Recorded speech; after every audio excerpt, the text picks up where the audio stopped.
నమస్తే, నేను మీ ఈశ్వర్. ఈ6 న్యూస్కి స్వాగతం. వార్తల్లోని ముఖ్యాంశాలు. తెలంగాణలో త్వరలో భూముల రిజిస్ట్రేషన్ ఛార్జీలు పెంచే అవకాశం ఉంది.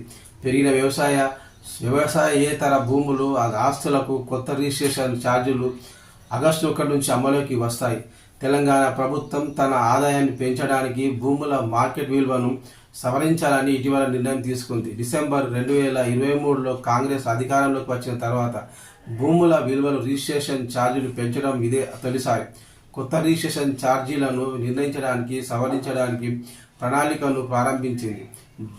జూన్ 18న అదనపు కలెక్టర్, రెవెన్యూ డివిజనల్ అధికారులతో ఆర్డీఓ సమావేశమైన తర్వాత దీనికి సంబంధించిన శాఖను ప్రారంభించనుంది.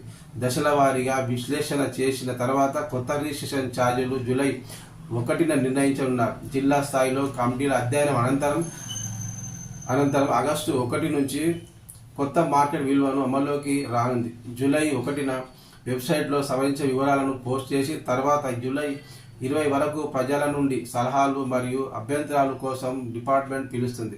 సవరించిన ధరలు ఆగస్టు 1 నుండి అమలులోకి వస్తాయి. ధరల సవరణకు చర్యలు తీసుకోవాలని ముఖ్యమంత్రి అధికారులను ఆదేశించారు.